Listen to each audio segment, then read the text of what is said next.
So the BNI Educational Moment, we get about 5 minutes or so to kind of discuss whatever topic, BNI related. So I asked leadership yesterday, I said, hey, what are some of the things that you guys would like me to discuss? And they said, what about the giver's gain? So I said, okay. So when I joined BNI, I had a goal of talking to more business owners and making more sales, right? Getting more referrals. And I think a lot of people join BNI with the same assumption of, hey, I want to make more money, right? But what if I told you that BNI, it's an incorrect assumption of what BNI is? What if I told you that the first thing you have to do is give without the expectation of anything in return? And if you can do that, then you start realizing what the giver's gain theory is. So Dr. Ivan Misner, who founded BNI, his things are the first word in giver's gain is givers. That's important, and it signifies the importance and the priorities of the principle. He's not the only one that thinks that way, though. So you've got like Tony Robbins, who's one of my mentors. You've got all of these ultra successful entrepreneurs that they swear by one truth, and that is the more you give, the more you gain. And that's not just professionally, that's personally as well, right? So why does this work? Why does more people give? How do they get more back in return? Well, honestly, I have no idea. I just wrote a couple things down. So here's my best guess. So people remember givers. You remember not only how somebody made you feel, but what they did for you, right? And you remember the emotion that you felt. So when somebody helped you when you were stuck in the snow, that was gaining nothing from it, that just helped push you out, that wasn't getting anything in return, you remember that person, you remember how they made you feel. If you got a flat tire at any point in time, somebody on the highway just helps out, or a police officer stops and helps you out, they get nothing in return from that. They could have just passed you and moved on, but they helped you. Those are the things that we don't forget. And business is the same. It's not, your business card isn't what your name is, what you do and who you do it for. It's what you do and then how you make people feel, and they remember that. So that's how business gains more trust quickly, right? Givers gain trust faster than somebody who doesn't. So that's number one, givers get remembered. Number two is giving shifts your mindset. When you can live out of and leave the scarcity mindset, and that's the I'm gonna get mine, which I had very much, being a selfish car salesman.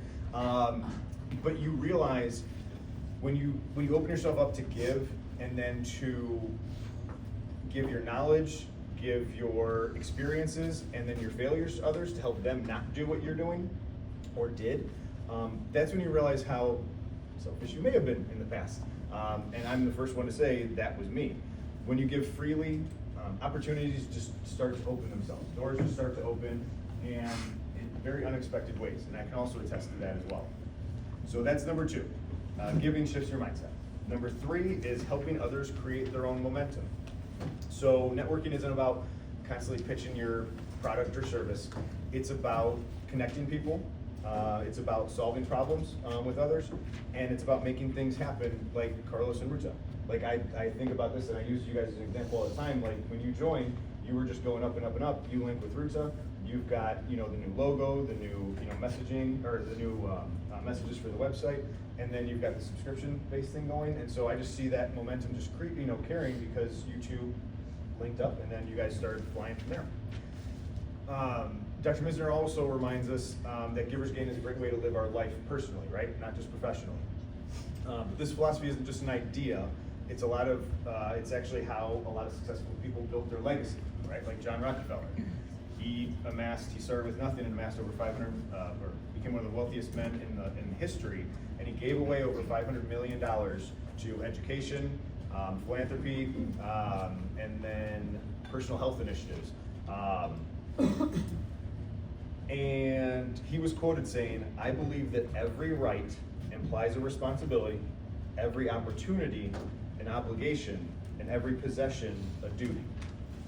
Andrew Carnegie gave away 90% of his fortune before he died. He gave that to libraries, universities, and charities, saying that no man can be rich without himself enriching other people. Oprah, I just had a 20-minute audio from her yesterday, so this brought me to her. She's given over $400 million away, saying to move forward, you have to give back. People like them prove that leading with generosity doesn't just help others, it creates a ripple effect that builds influence, opportunities, and long-term success. Now, BNI isn't just swapping business cards, right? Like we were just talking about. It's about creating your network. The people that give the most, get the most back in return. The businesses that can adapt quickly, grow the fastest, and the members who listen and help the most, well, they're the ones that we want to work with the most and give our clients and our referrals to, because we know they're going to take care of our clients that we worked hard to get. Dr. Misner calls this farming and not hunting. Because we're not out here chasing a sale, we're out here trying to cultivate, plant seeds, build relationships, and letting success grow naturally instead of forcing it. So my challenge to everyone this week is to do a one-to-one with 2 people you have not done one with. At the Pilot tomorrow is a great time to do that. But heck, even if it's by phone or Zoom or meet up for a second, even if you don't have that much time. But ask them 3 questions. So we always talk about the first one, what's your ideal customer? What's your ideal client? The second is, what's something new you're working on? And the third, what are some of your goals for 2025? And follow that up with, how can I help? With no strings attached, just how can I help? In business and in life, the more you give, the more you gain, right? And the best part is it feels pretty darn good at the same time. So, thank you guys.